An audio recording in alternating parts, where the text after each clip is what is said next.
Welcome to a new way to level up in D&D. More classes, more customization, easier multi-classing. If you are looking for a fun twist to character progression, then you are looking for D&D skill trees. If you'd like to learn more, check the description. Otherwise, on to the video.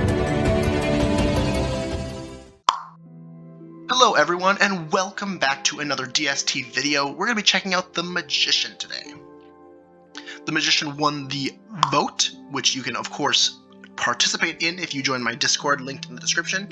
This is a D6 hit dice character, and it is a full caster, very similar to other casters, making it all the way to caster level 24 by the end of things, which is pretty high.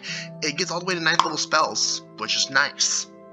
This Magician is actually kind of based off of, similar to the Samurai, it's kind of an amalgamation of some subclasses from regular D&D that I wanted to incorporate, but didn't really fit into any of the main classes, and as such, the Magician is kind of a halfway point between the Bard and the Wizard. But hopping into the starting benefits of a Magician, you will be a 6+ Constitution modifier in hit points, 1 hit dice, proficiency in symbol weapons, and then you'll choose 1 set of tools. Charisma and Wisdom saving throws you will gain proficiency in, and you choose 3 from Arcana, Deception, Performance, Insight, Persuasion, and Religion. And then you also get that nice +1 caster that many full casters will get if you actually start in them instead of starting in a class to get higher hit points. And then you get the beautiful feature Staged. You'll also get this if you multiclass or subclass into Magician, which I would also say is a pretty decent ability to do because Magician is a great subclass pickup. Staged says that when you finish a long rest, roll 2 d20s and record the numbers rolled. You can replace any attack roll, saving throw, or ability check made by you or a creature that you can see with one of these rolls. You must choose to do so before the roll, and you are going to replace any roll in this way only once per turn. Each roll can only be used once, and when you finish a long rest, you lose any unused staged rolls. So this is basically the important feature that Wizards got in D&D, the regular D&D, and as such, you probably know how useful this is. It's a very fun feature, and it can cause a lot of shenanigans where you're either debuffing your enemies by forcing them to roll really crap on their saving throws against your spells, or you can use this to, naturally cause your fighter to just hit no matter what because you rolled a 16 and there's no way they're missing with that roll. Next up, I want to push us to the right here first. You'll note that the left side is much smaller than the right side, because basically the left side is the non-spell related utility that the Magician has, and we'll get into it after we get through these spell half. And being a full caster means that most of this is going to go decently fast. This is probably going to be a shorter video than some of my other ones because of the way that the Magician acts, but picking up wand spells tells us that we gain access to the Bard spell list, a +1 to our caster level, and learn 2 cantrips. And then we are a spontaneous caster and will gain 4 known spells from any list you have access to, which again, the Bard spell list. We'll then pick up an ability score improvement, and we can grab Illusions to Please. This says you learn the Minor Illusion cantrip. If you already know this cantrip, you learn a different wizard cantrip of your choice. Also, I forgot to mention you can cast Minor Illusion. You can create both a sound and an image with a single casting of the spell. Next, I'm going to run down this path quick. It gives us a +1 to our cantrips, a +2 to our caster level, an ability score improvement, and finishes it off with +3 spells known. Of course, you can pick these in any order you want, but we'll pick up a +2 spells known, a +2 to our caster level, and then grab Entice the Crowd. This says that when you cast an illusion spell that has a duration of 1 minute or longer, you can use your action to change the nature of that illusion, using the spell's normal parameters for the illusion, of course, provided that you can see the illusion. So it allows you to do some interesting thing with illusion magic, possibly tricking people into thinking it's more real given that the creature is moving or something along those lines, just, causing it to be a bit more realistic. And of course, after that, we can pick out a proficiency bonus increase. After that, we'll grab the feat over here, and go down this, again, slightly less exciting path to grab a caster level, a cantrip, more caster level. This is actually a +3 to caster, which is really good on casters in general, and end out this branch with a proficiency bonus increase before we can grab assistance. This says that you can form a telepathic connection between your mind and the mind of another. As a bonus action, choose one creature that you can see within 30 feet of you. You and the chosen creature can speak telepathically with each other while the two of you are within a number of miles of each other equal to your charisma modifier. To understand each other, you must speak mentally in a language the other knows. The telepathic connection will last for a number of minutes equal to your magician nodes, so probably pretty long. And it ends early if you are incapacitated, die, or use this ability to form a connection with a different creature. We will then pick up a +2 to our spells known, a +2 to our caster level, and grab Illusory Self.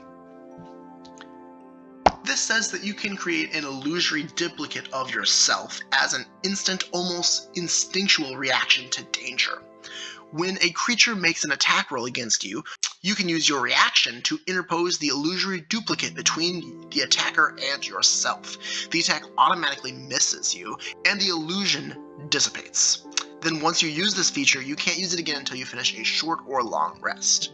So this is a nice, short rest, refreshing, get out of jail free ability that just one attack of your choice that you think is going to be really damaging just doesn't hit you, it's out of the way, they miss. Can come in clutch, and also isn't too far away. It is only a 7-node commitment, which means I could actually see some characters picking this up as a dip for a rogue or something, so that you have an extra way to just negate damage. Next, we'll pick up a +2 to our spells known, an ability score improvement, and another +3 to our caster level. These +3 to caster levels, do not misinterpret. They are really, really strong. I mean, most characters will just be getting +2 to casters as they level up their characters, but things like the druid, the magician, and the wizard all get these +3s, which are super useful, and it really shows how much of a full class this is, rather than just being like a caster that has features otherwise. The main focal point of the magician is going to be its ability to cast spells. So when you see this, somewhat small list of features, it's because the fact that the magician is a spellcaster first and these other things second. Very similar to the wizard and with the druid when you're not trying to take wild shape levels. Next, we'll get a +3 to our spells known.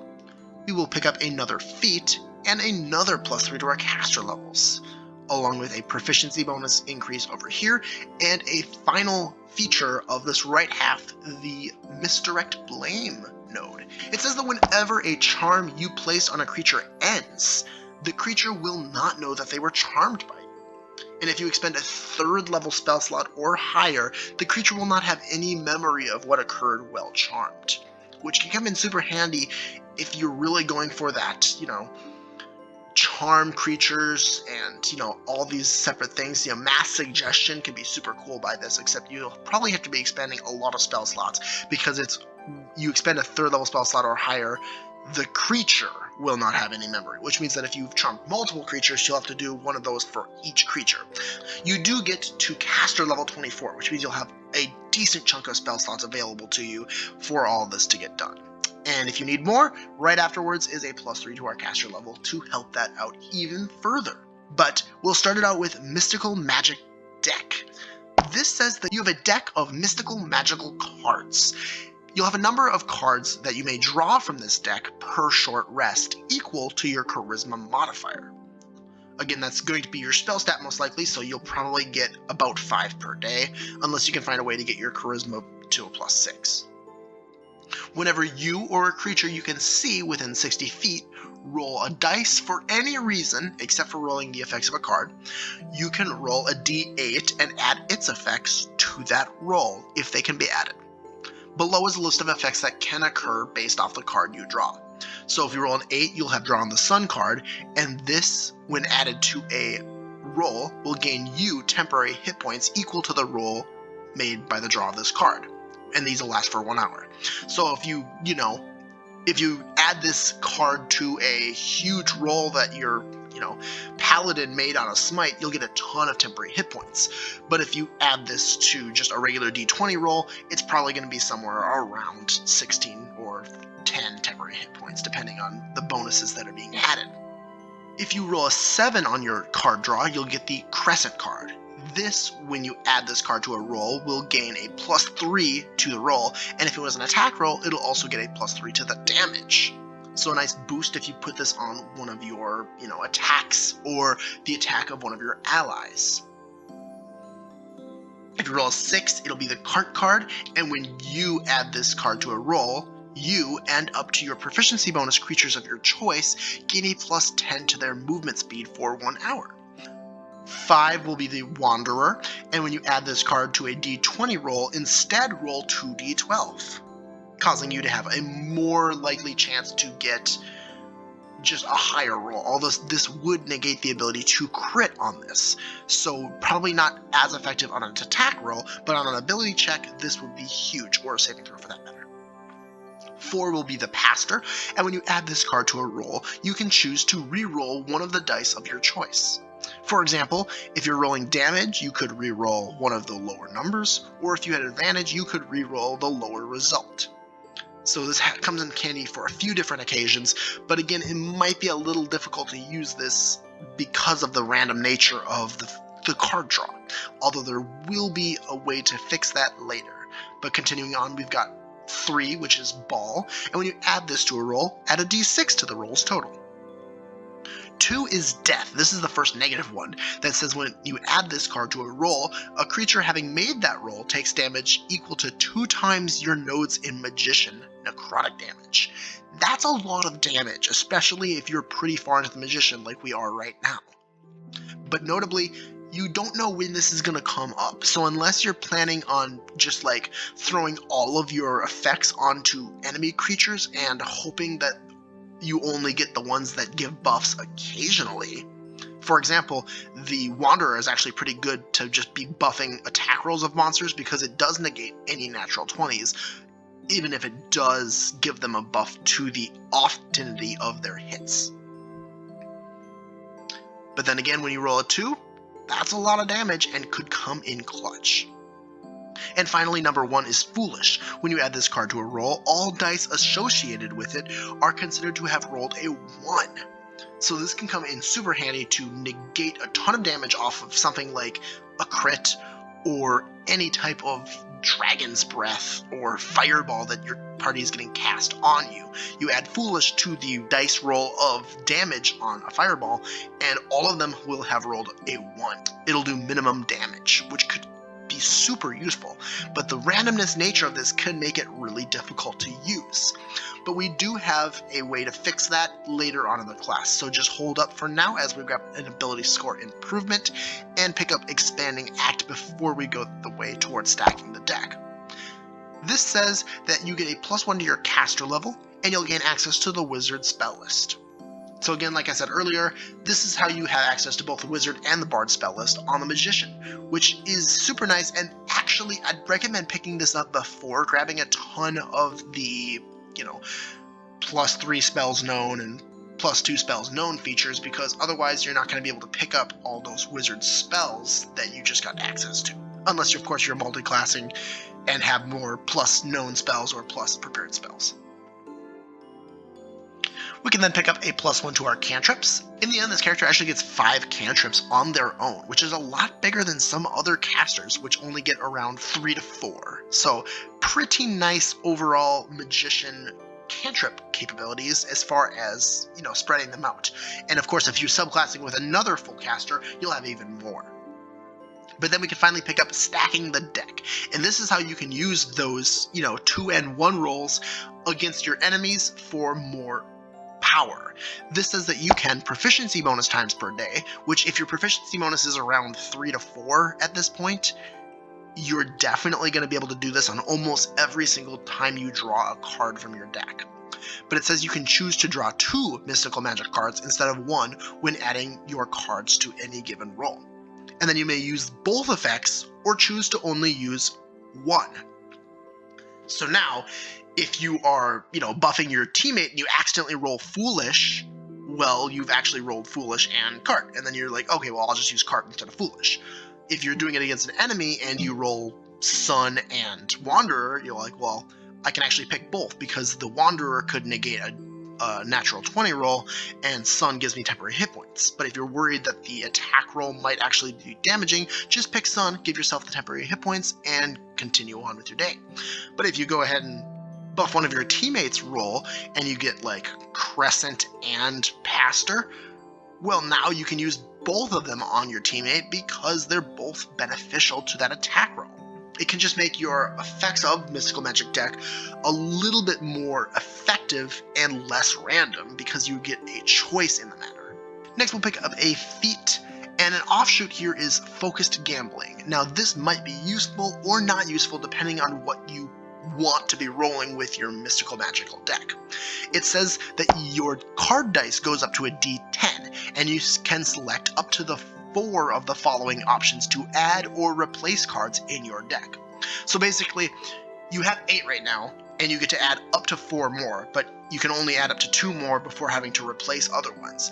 But this could basically mean that you could replace Death and Foolish with 2 more positive ones and add 2 more positive ones so that your deck will always be positive. If you are going for like the I want to debuff my enemies strategy, I'd recommend not even picking up this feature because it just makes your deck less consistent, giving you 2 extra things you can roll. That being said, the effects that Focus Gambling gives you are pretty good. They are Emperor. When added to an attack or damage roll, the target will fall prone. Or targets. So if you add this to the damage roll of a fireball and you hit Emperor, every single target will also fall prone off top of that. And it could be your fireball, it could be one of your teammates' fireball, it could be anything that your teammates or you are doing that does damage. The Judge card will, when added to a saving throw caused by another creature, that creature is stunned until the end of your next turn. So basically, if you are trying to save from a Dragon's Breath ability and you roll Judge on your saving throw, the dragon is stunned until the end of your next turn. Planet when drawn will, added to a damage roll, double the damage. Of course, this is only for damage rolls, so it's a bit less niche, but most of these abilities are actually a bit nicher, but powerfuler in... Is powerfuler a word? I don't know, whatever. It's a better. I mean, you can double the damage of anything you add planet to, which means that if you want to go for like a damage-based Mystical Magic deck, perhaps you pull out some of the less effective ones for damage rolls and add in all these good damage ones so that you're almost always just adding your Mystical Magical cards to damage calculations instead of things like saving throws. King says that when this card is added to an ability check, add a d12 to the roll's total. Ability check specifically, but a d12 is awesome. That's a lot to buff. So if you want to be, specifically going for ability check increases, you would definitely want King to be in your deck. Pear says that when this card is added to a roll not made by you, a d8 will be added to the roll's total. Again, this is more synergistic with things like King, where you might want to be adding all of these to ability checks and only on your teammates. And finally, the other one that you could add instead of one of the ones you have, or add as one of your 2 that you get for free, is Hut. When this card is added to a check, attack, saving throw made with Charisma, add 10 to the roll's total. So this is a nice flat 10 buff, but it has to be made with Charisma, so it is a bit niche as well. But again, you'll definitely have stacking the deck when you pick this up, meaning that all of these will be a little bit less niche than they at first seem, because you'll get to see 2 of the options and pick whether or not you want to add them. That being said, it is an offshoot for a reason. Some people might not want this feature.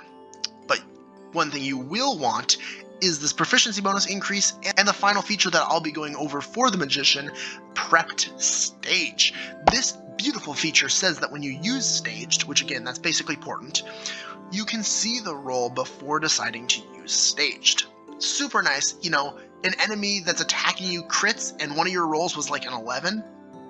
You staged, the crit's gone, and now it's an 11, which might not even hit depending on the AC of what they're attacking. Also, roll 1 extra die when recording your dice after the long rest, still only choosing between 2 of the rolls made.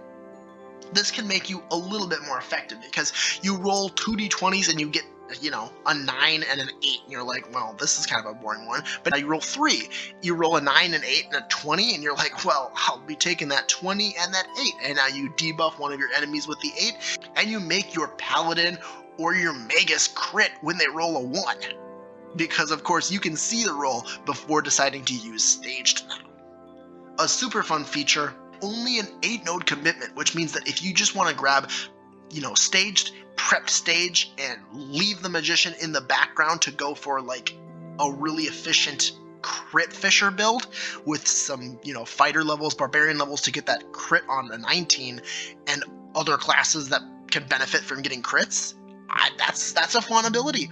The funnest parts of this system that I love so much is the variability and the ability to just take all these different classes and mush them together in different ways, because I've just taken away the restrictions on multiclassing and made subclassing even more fun and varied. But of course, we can't talk about just the magician today without talking about some feats that will go well with it, so let's check those out next. Right off the bat, a very flavorful feature that I think really works well on magicians is Lucky. This says that you can reroll 1d20 or force to reroll an attack roll against you, and you may use this feature up to 3 times per long rest. No action, no reaction required, you just do it. And it's super nice, and I think it's a bit on flavor for the character that's kind of the most effective at manipulating dice rolls with things like staged and mystical magical cards, to get a feature like Lucky to just make it a bit more effective. And then if you take this a second time to get it at its level 2 feature, you may use Lucky proficiency bonus times per long rest, minimum 3. So this just gives you extra uses of Lucky. Of course, this is the 2014 version of Lucky that's even better than the version that's new. I prefer the old version, of course. Actor is another super flavorful feature for a magician. It gives you a +1 to your charisma, which of course is your spellcasting stat, so already useful. And then you'll have advantage on deception and performance checks. You can also mimic the speech of a person or the sound made by a creature. Just very on point flavor-wise for a magician to have an ability like this. Of course, if you're looking for power, it wouldn't be that good, but it can come in clutch for some super fun roleplay ability. Something I think could be kind of fun on your magician as well is the Mage Hand Master. It says that you'll learn the Mage Hand cantrip, and when you cast Mage Hand, you can make a spectral hand that's invisible. And then you can perform the following actions with it. You can stow one object the hand is holding in a container worn or carried by another creature. You can retrieve an object in a container worn or carried by another creature, and you can use thieves' tools to pick locks and disarm traps at range. You can perform one of these tasks without being noticed by a creature if you succeed on a dexterity sleight of hand check contested by the creature's wisdom perception check. Basically, this is Mage Hand's Legerdemain from the Arcane Rogue. So if you wanted to play an Arcane Rogue, you'd probably have to play, a Rogue as your main class, Wizard as your subclass, pick this feat up as your origin feat, and kind of go from there. Of course, I also think it's pretty fun on a character like the Magician, who's already kind of very well put to, tricking people, using illusion magic, and of course manipulating dice rolls. We get to the Initiate feats. I of course have to talk about Magician Initiate, which says that once per short rest, you can increase or decrease the saving throw of a creature you can see by 1d6. That's a nice debuff, and it's once per short rest, which means you can be popping this pretty much all the time during your adventuring days, as long as you keep getting efficient short rests. Another great one to pick up for full casters in general is Sorcerer Initiate. This gives you a number of sorcerer points equal to your proficiency bonus that are recovered on a long rest, and you can select one meta branch from the sorcerer to gain that features of. So basically, you go to the sorcerer's list, you pick up one of the meta magic features, and you now have proficiency bonus sorcery points that you can use per long rest for that sorcery ability. Of course, picking up Sorcerer as your subclass and just picking up them normally could go a lot further if you want to get a bunch of them, but if you're just looking for one, if you just want to cast some of your spells in a subtle manner, pick up Subtle Spell, Meta Magic, and grab this feat. Pretty nice. This one I'll be recommending for the Magician, again for the flavor of it, but it isn't bad either. It's Polaritist Initiate, which is that once per short rest, when you roll a die, you can change the result to the opposite side of that die. A bit more dice manipulation. It's a bit nicher than the one for the Magician because it's specifically when you roll a die, but notably, this works with mystical magical cards. So if you're going for that debuffer build and you roll an 8, well, the opposite side of a D8 8 is a 1. So pop Foolish and cause them all to roll 1s. Or vice versa. You roll a 1 and you're using it on your ally, use Polaritist Initiate to change that to an 8, and now you're just going to buff yourself with some temporary hit points instead. And the final one I'll be recommending, kind of a niche or more simple one, but it's Arcane Armor Master. This allows you to learn one first level spell of your choice from any class list. This is any spell list. You learn one first level spell of your choice. And when you cast Barked Skin, Mage Armor, or Shield of Faith, increase the AC they grant by +1. And then if you take this a second time, you'll get the AC granted by those spells instead increases by +3. In general, I think the Magician is pretty fun. It's definitely just another full caster. It's very similar to the Wizard in a lot of ways, very similar to the Bard in a lot of ways, but kind of approaches the situation in a different manner. If you wanted to play a Bard Magician, you'll have so much dice manipulation capabilities, and it'll be super fun. But if you wanted to play like a Wizard with Magician as your subclass, so you can pick up a little bit more features based off of illusion magic and go for kind of an elusive illusionist wizard, that's super fun as well. That being said, that's all I have for the Magician. Let's get into the votes for the next class. You can vote in my Discord, which I have linked in the description, and you can vote in the comments below. And if you vote in both at the same time, you get both your votes counted. But the votes we'll have for this week will be the Cleric. Everyone knows who a Cleric is, very focused on healing their party and support. Or we could check out the Barbarian. This brute will have a massive hit point pool and destroy their enemies by running them down with a unending rage. Or we could check out another utility class in the Archivist.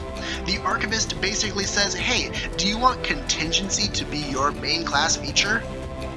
We can give you that with the ability to craft spell scrolls to cast yourself or give your allies to cast so that they have spell access. All that being said, thank you for watching, and I hope that you have an excellent rest of your day. If you liked this video, why don't you give it a thumbs up and subscribe if you want more. Otherwise, goodbye.